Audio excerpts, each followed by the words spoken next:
Well, it's a sunny morning, and here I am now in Albania. Yesterday I crossed over the border from Montenegro, and now this is country number 14, I believe, of the trip. And yeah, spent a few less days than expected in Montenegro. I was kind of planning to take my time a little bit and yeah, kind of dawdle along a little bit more and spend some more time in Montenegro. But since I met Tim and he's making some pace, I tried to keep up with him yesterday, and we ended up doing about 110 kilometers yesterday with another 1,700 meters of elevation. So it was a pretty big day yesterday, but it was a really awesome day, and yeah, really enjoyed it. It was quite fun riding with Tim. I like him; he's a nice guy, and he's got lots of tips about things he's done on his bike. Like he built all of his own bags, and he had to go out making his own rack, which did break, but it's all learning experience. So it's quite cool to chat with him, and I think he's a really strong rider. He's faster than me, so it was fun to try and to keep up with him throughout the day. We had quite a few big hills to make up the 1,700 meters. So we left that funny little hostel holiday place in the morning, and set off into what was really a nice, really pleasant day weather-wise. The rain had stopped the night before; had rained quite a lot during the night, so I was really glad that we had a roof over our heads. And we set off, and there was a heap of climbing to be done, and we climbed pretty soon after we left. Climbed a few 100 meters and had some really amazing views of the mountains in Macedonia. I didn't realize it was going to be so mountainous, but yeah, it was really quite stunning, and I got some great pictures of that. And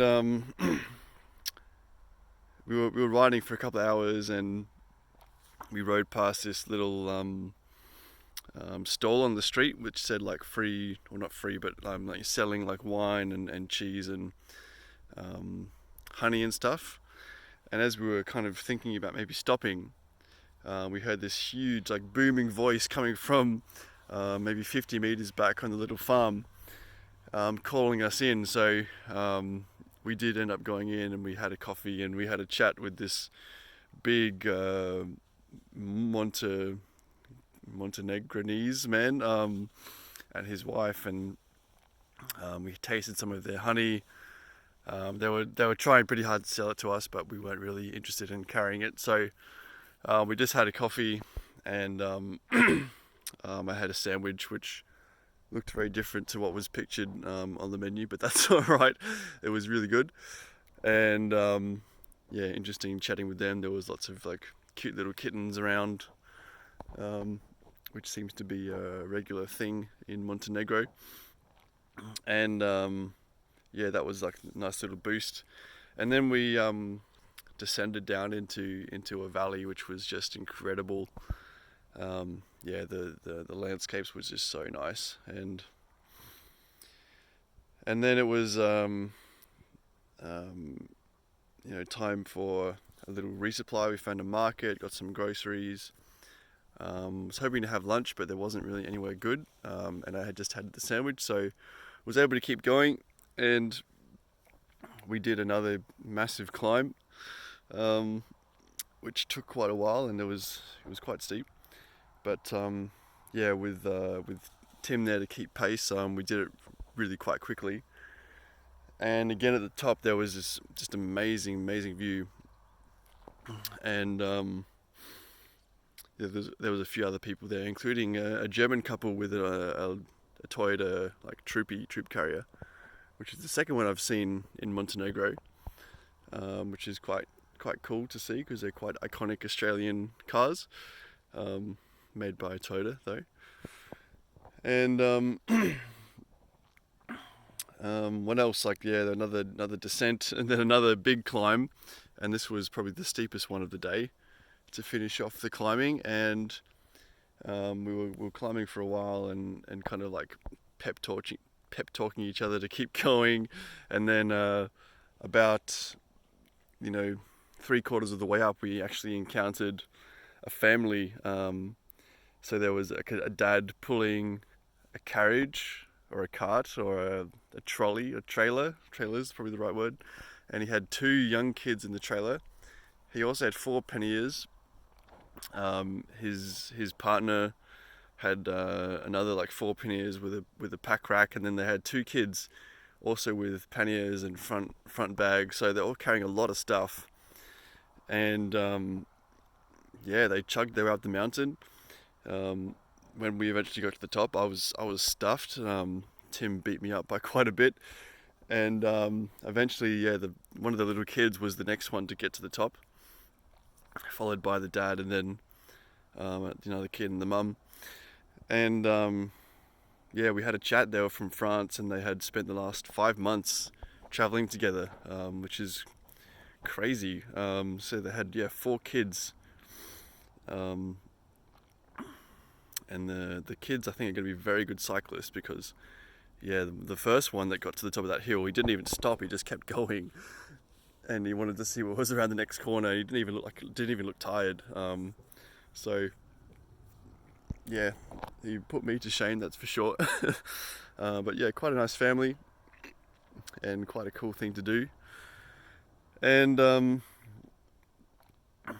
yeah, after that we kept going. We overtook them pretty quickly on the downhill, and now there was a massive descent, which was awesome again, down into the valley, and then shortly after we crossed the border into Albania. Now at the border crossing, so I'm just scratching my foot here.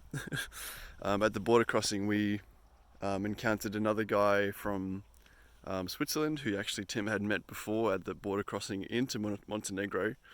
Guy called Patrick, who's a really nice guy, and he's been traveling on his bike for 23 days, I think, from Switzerland.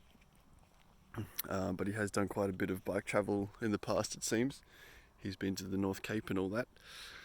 And so the three of us ended up going together to this little eco farm that I'm at now. I'm just packing up my tent, letting it dry a little bit. And I found these guys on Warm Showers like about a week ago. It's actually one of only two Warm Showers hosts here in Albania, in the town of Shkoda.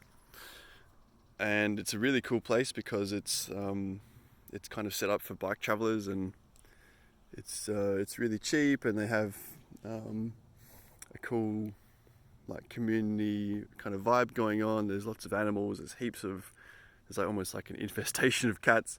It's probably 12 cats and a donkey, which is really loud. and the kind of the caretaker Martin is taking the donkey for a walk at the moment, and he's a really nice guy from Argentina. It's just a really nice place, really peaceful. Had a really great sleep last night here in the field under the stars. And last night we all went out for dinner at a restaurant which is just around the corner, up on a hill, and we couldn't see any of the city because it was dark, unfortunately, but we saw the lights, and we had pizza, like really, really great meal actually, and it was pizza's only like €4 and a beer is like £2, so it's really, really cheap country actually, which is great. And good quality food as well. So looking forward to seeing what else Albania has to offer. We're going to head into Shkoda soon. Tim is catching a ferry. It only leaves at 9 in the morning, so he's going to catch that tomorrow and kind of take a shorter day today. And I'm trying to decide if I should go with him to North Macedonia, because it sounds kind of cool.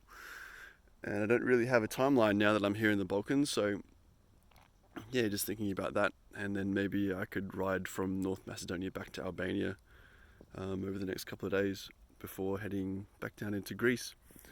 So yeah, that's the last 24 hours. I better get packing up because I think the others are waiting for me.